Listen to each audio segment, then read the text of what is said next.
बिस्मिल्लाहिर्रहमानिर्रहीम, अस्सलाम वालेकुम। आप सबको चांद रात और कल की ईद मुबारक। एडवांस में कल ईद है तो मैंने सोचा आज ही आपसे बातचीत कर ली जाए। और आज दो बड़े इश्यूज़ थे, दो बड़ी शख्सियात जनाब इमरान खान साहब और जनाब चीफ जस्टिस ऑफ पाकिस्तान के लिए जो है ना वो बड़े खड़ाक हो गए हैं। उन दोनों के लिए बड़ी परेशानी की खबरें हैं तो वो आपके साथ शेयर करनी थी। बनी गाला में वैसे तो प्लान था आज रात को चूड़ियों के स्टॉल लगने थे, मेहंदियाँ लगानी थी इमरान खान साहब ने, लेकिन वहाँ मामला ही दूसरा चल रहा है। वो कहते हैं ना कि जूतों में दाल बटना, हंगामा होना, पार्टी में बगावत होना, ये सारे कुछ। खान साहब ने दिहाड़ी तो लगा ली है, पूरी पूरी दिहाड़ी लगाई है उन्होंने, लेकिन पार्टी का जो है ना वो पट्ठा बैठ गया उनका। उनके लिए वहाँ पर मुश्किलात आ रही हैं और चीफ जस्टिस साहब के लिए भी बुरी खबर है, मुश्किलात वाली खबर है। और अच्छी खबर है नून लीग के लिए और नवाज शरीफ साहब के लिए कि उनकी मुलाकात हुई है सऊदी क्राउन प्रिंस मोहम्मद बिन सलमान से, और जनाब इमरान खान साहब और उनकी अहलिया मोहतरमा ने शहबाज शरीफ और मोहसिन नकवी से दरख्वास्त की है। वो क्या दरख्वास्त किया और उसकी असल कहानी क्या, दरख्वास्त तो चले जो भी की है उसके पीछे स्टोरी क्या बनती है वो मैं आपके साथ शेयर करूंगा। तो इमरान खान साहब ने जो पार्टी टिकट्स अनाउंस किए थे और उसका रिजल्ट आ गया है। पहला नतीजा तो नहीं बल्कि धड़ाधड़ नतीजा आ रहे हैं। जिस तरह इलेक्शन के रिजल्ट्स रात को आने शुरू होते हैं ना, जब थोड़ा टाइम गुजरने के बाद ऊपर नीचे आ रहे होते हैं, उस तरह से नतीजे आने शुरू हो गए हैं। तो खान साहब ने हमेशा उनको एक वो रहा है मसला कि इलेक्शन के बाद जब उनके लोग हार जाते हैं तो वो बताते हैं कि वो मुझसे जो है ना वो टिकट सही नहीं बांटे गए और अब मैं खुद बांटूंगा और इस दफ़ा सही टिकट बांटूंगा। तो इस दफ़ा भी उन्होंने खुद इंटरव्यूज़ किए, खुद पैसे वसूल किए और करोड़ों रुपए एक एक बंदे से वसूल किए, एक एक हल्के के लिए करोड़ों रुपए वसूल किए। ज़ाहिर है 5, 7, 3, 10 जितने भी कैंडिडेट थे, करोड़ रुपया तो आपको पता ना, एजाज चौधरी साहब ने बता दिया था कि खान साहब से अगर मिलने आना है तो 1 करोड़ रुपया तो डोनेशन देनी होगी। तो उसके अलावा शौकत खानम के लिए डोनेशन एक अलग थी, सारे मामला कर आके तो ये जो 15-20 अरब रुपए की दिहाड़ी लगाई है खान साहब ने, उसके नतीजा क्या निकला, उन्होंने टिकट्स भी बांट दिए। तो पार्टी में एक बाकायदा टूट फूट शुरू हो गई है, एहतजाज हो रहा है। वो खोखर बरादरान तो ज़मान पार्क पहुंच गया एहतजाज करने के लिए, और भी लोग आ रहे हैं, मुल्तान में, फैसलाबाद में, गुजरांवाला में, जेहलम में, हर तरफ शोर मचा हुआ है। क्यों? खान साहब ने अपनी मर्जी की है। अच्छा, एक तो वैसे किसी भी पार्टी में ये इश्यूज़ होते हैं, जब एक कैंडिडेट को टिकट मिल जाता है तो बाकी लोगों की तरफ से ये मसाइल आते हैं, लेकिन इसमें ज़्यादा मसले इसलिए आएंगे कि पैसे सब ने दिए हैं। फाइनल टिकट के लिए हो सकता है ज़्यादा पैसे जिन्हें मिली है उन्होंने थोड़े से ज़्यादा दिए होंगे, लेकिन टिकट के लिए पैसे तो सब ने दिए। तो तकलीफ तो उन लोगों की होगी कि भाई हमने तो पैसे करोड़ों रुपया भी दे दिया फिर टिकट नहीं मिला। जैसे याद है ना वो अलीम खान साहब के बारे में जो स्टोरी आई थी कि उनकी अहलिया मोहतरमा बड़ी नाराज़ थी इस बात पे और उन्होंने कहा हमने इतने बिलियन रुपीज़, अरबों रुपए लगा दिए खान साहब के लिए और खान साहब ने लिफ्ट ही नहीं कराई। तो इस तरह ये कैंडिडेट्स जो हैं वो भी होंगे। फिर बड़े बड़े कैंडिडेट्स रह गए हैं जो पंजाब में वजारत आला के उम्मीदवार थे अपनी तरफ से। फवाद चौधरी साहब, मतलब आप सोचें, हमाद अजहर साहब, ऐसे लोग फारूक हो गए। शहबाज गिल साहब को टिकट नहीं मिला। अच्छा, वो उसका बहाने कर रहे हैं, वो यूं है फलां है। कुछ लोग, हमाद अजहर साहब का तो ख्याल है कि उनको वफाक में लाना बहुत ज़रूरी है, मुल्क बचाने के लिए, मुल्क की इकॉनमी को चलाने के लिए, जितनी पहले उन्होंने चलाई थी उसको चलाने के लिए उन्हें वफाक में लाया जाएगा। अच्छा जी, चले वो वफाक में आके जो करना है उन्होंने कर लें। तो उन सारे मसलों पे उनकी पार्टी में टूट फूट शुरू हो चुकी है। और मैंने आपसे 2 दिन पहले भी जिक्र किया था कि अब एक तो वो शुरू होने में मसला आया है कि कुछ लोग उनके मुख्तलिफ पार्टीज़ में जाने भी शुरू हो गए हैं। 1-2 लोगों ने पीपल्स पार्टी में अनाउंसमेंट कर दिया अपना जाने की। अच्छा, नून लीग में सबसे कम जाएंगे। उसकी वजह यह है कि नून लीग ऑलरेडी एक सैचुरेटेड पार्टी है और नून लीग के पास हर हलके में एक मजबूत उम्मीदवार ज़रूर मौजूद है जो या जीता हुआ है या नंबर 2-3 पर होगा। मतलब मेजॉरिटी हलकों में वो 2 पर होगा, कुछ जगहों पे 3 पर भी होगा। अच्छा, कुछ सर्टन एरियाज़ हैं जहाँ पे पीपल्स पार्टी को एडवांटेज मिलता है, जिसमें हम जनूबी पंजाब का एरिया कहते हैं। वहाँ पर पीपल्स पार्टी की अच्छी वर्किंग है और वहाँ पे जो विनिंग कैंडिडेट्स हैं, जो इन्फ्लुएंशियल लोग हैं, वो उनके साथ पीपल्स पार्टी के मामला कंपैरेटिवली बेहतर है। तो एक ख्याल ये भी है कि उस एरिया को स्पेशली, वैसे तो सेंट्रल पंजाब में और नॉर्थ में भी जहाँ भी होगा वो ज़ाहिर है उन्होंने पूरी एफर्ट्स करनी है, हर पॉलिटिकल पार्टी ने करनी है, तो पीपल्स पार्टी भी करेगी। तो लेकिन ये ख़ास तौर पे जनूबी पंजाब वाला एरिया जो है वहाँ पर उन्होंने खेलना है। तो उसमें उनके पास लोग जाना शुरू हो गए हैं।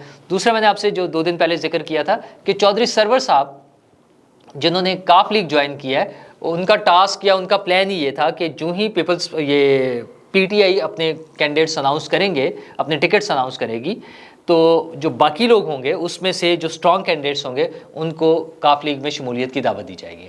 अच्छा, अभी ये वो टाइम है जिसमें जहांगीर तरीन साहब भी एक्टिव हो जाएंगे और वो लोग टूट कर, और पुराने लोग जो उनके साथ थे या किसी भी वजह से इमरान खान साहब के साथ चल रहे थे, जैसे भी चल रहे थे, अब वो उनकी वापसी का वाज़ेह इम्कान है। तो अब पंजाब में, ख़ास तौर पर पंजाब में एक नई जो है ना पॉलिटिकल मैप बनेगा कि कौन लोग होंगे विनिंग, कौन लोग होंगे, किसको कौन टफ टाइम दे रहा होगा, किस हल्के में वो बरादरियाँ और बाकी सारी चीज़ों के साथ अब वो पॉलिटिक्स का आगाज़ होगा। अच्छा, बाकी पार्टीज़ ने तो अभी टिकट्स देने ही नहीं थे। पीपल्स पार्टी ने कुछ टिकट्स अनाउंस कर दिए थे, खासतौर पर जनूबी पंजाब में, अगेन जो उनका स्ट्रॉन्ग होल्ड है वहाँ पर थे। हसन मुर्तज़ा साहब ने अपना टिकट का वो अनाउंसमेंट की हुई है, उन्होंने ट्वीट किया हुआ है। तो इस तरह से पीपल्स पार्टी ने कुछ किया। नून लीग की तरफ से बड़ी खामोशी है। अच्छा, खामोशी ये है, खामोशी की बड़ी अहम और क्लियर कट वजह यह है कि दे आर क्वाइट कॉन्फिडेंट कि इलेक्शन नहीं होने। मतलब बाकी पार्टियों को भी पता है कि इलेक्शन नहीं होने। सबसे ज़्यादा इस पे मजबूत जो फर्म बिलीफ है वो है नून लीग का। वो हुकूमत में, ज़ाहिर वफाकी हुकूमत है उनकी, दे आर वो श्योर, दे आर श्योर कि जी टिकट, वो इलेक्शन नहीं होने जा रहे हैं। इसलिए उन्होंने ये टिकट्स वाला सिलसिला नहीं शुरू किया। सिर्फ उन्होंने जो एक लीगल रिक्वायरमेंट थी इलेक्शन कमीशन को जो जमा करानी थी, उसकी ख़वातीन की मखसूस नशिस्तों की कैंडिडेट्स की फहरिस्त, वो उन्होंने दे दी थी। उसके अलावा उन्होंने कोई काम नहीं किया। हमारे कुछ दोस्त भी हैं, हमने उनसे भी पूछा, उन्होंने कहा नहीं जी अभी तो कोई टिकटों शिकटों का चक्कर नहीं है, पार्टी के आदमी का आराम करें, हाँ कागज़ वागज़ जमा कराने करा दें, टिकट इशू करने का जब मरहला आएगा तो होगा। जो मैंने आपसे कल, बल्कि आज सुबह वाले वीलॉग में मैंने आपसे डिस्कस किया था कि अब अगर 27 तारीख को सुप्रीम कोर्ट में बैठकर चीफ जस्टिस साहब बात करते हैं कि हाँ 14 मई को इलेक्शन होने हैं, तो वो कम अज़ कम भी 20-21 दिन आगे चले जाएंगे। वो जो प्रोसीजर होना था, लोगों के कागजात नामजदगी पर एतराज़ात होने थे और फिर उस पर फाइनल उनका डिसीजन होना था इलेक्शन कमीशन की तरफ से, प्रिजाइडिंग ऑफिसर्स की तरफ से, फिर उनके खिलाफ अपीलें आनी थी, अपीलें सुनी जानी थी, उन पर डिसीजन होना था, फाइनल लिस्ट बननी थी, इंतखाबी निशानात अलॉट होने थे। वो सारा टाइम गुजर चुका हुआ है और 27 तारीख तक तो और मज़ीद गुजर जाएगा।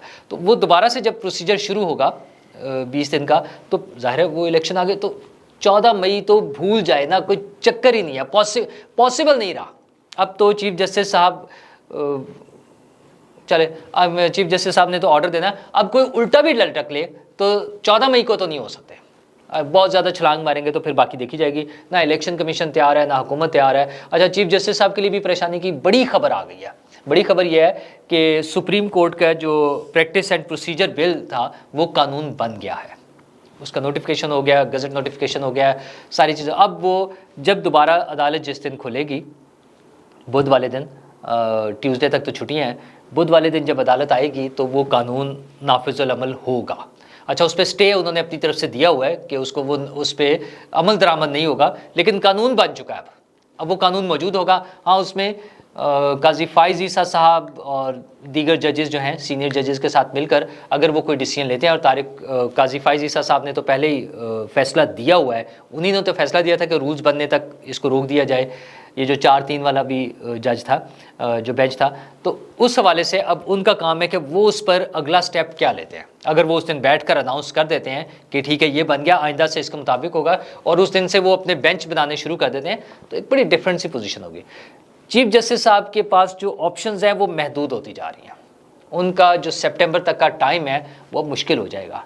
हाँ, खान साहब की हिमायत के लिए जो उनका तरीक़ाकार है कि वो बड़ी पार्टी है और उन्हें पता नहीं चला होगा और पता नहीं क्या क्या, जो है खान साहब बड़े आम आदमी नहीं है, तो ठीक है खान साहब आम आदमी ना हो उनकी नज़र में, लेकिन कानून की नज़र में तो सब लोग बराबर होने चाहिए। और जब कानून जो बन जाएगा उस पर कुछ ना कुछ तो इम्प्लीमेंट होगा, तो फिर जज साहब की पावर्स जो हैं वो महदूद हो जाएंगी। सुप्रीम कोर्ट की, याद रखें, ये जो प्रोपेगेंडा किया जा रहा है, सुप्रीम कोर्ट की पावर्स महदूद नहीं हो रही, सिर्फ चीफ जस्टिस की पावर्स महदूद हो रही हैं।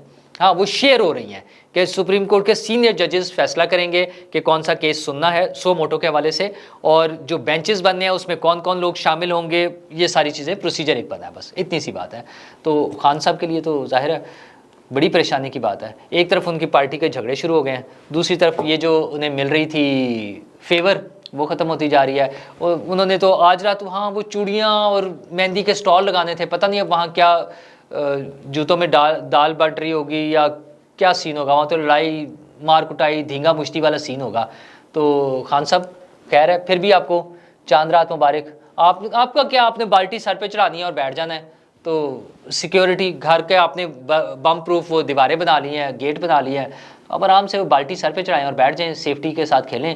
लेकिन खान साहब ने और बुशरा बीबी ने एक काम ज़रूर किया, पूरी पीडीएम का शोर मचाते हैं कि हम इसको वज़ीर आज़म ही नहीं मानते, शहबाज शरीफ को हम वज़ीर आज़म नहीं मानते। जी ना माने, वो इलीगल है, इम्पोर्टेड हैं, गैर कानूनी हैं, करते रहें, आप शोर मचाते रहें। मोहसिन नकवी वज़ीर आला पंजाब के बारे में उन्होंने शोर मचाया कि ये वज़ीर आला ही नहीं रहे, उनके बारे में रिट लेके चले गए हैं, अदालत में चले गए हैं कि इनका टाइम ख़त्म हो गया, अब ये वज़ीर आला नहीं है, इनको डी नोटिफाई करें। उन्हीं दोनों शख्सियात को, यानी शहबाज शरीफ साहब बतौर वज़ीर आज़म और मोहसिन नकवी साहब बतौर वज़ीर आला पंजाब, उन्हें बुशरा बीबी ने ख़त लिखा है कि जनाब वो खान साहब को ना पकड़िएगा, ईद की छुट्टियों में ना पकड़ें, बस ईद की छुट्टियों में कोई छापा ना मारे। अच्छा क्या मजाक है यार ये। कानून के मुताबिक, वो कानून जो 3.5 साल उनके दौरे हुकूमत में मौजूद रहे हैं, उन्हीं कवानीन के मुताबिक कि जिसके खिलाफ पर्चा होता है उसको पकड़ा जा सकता है, ये सारा।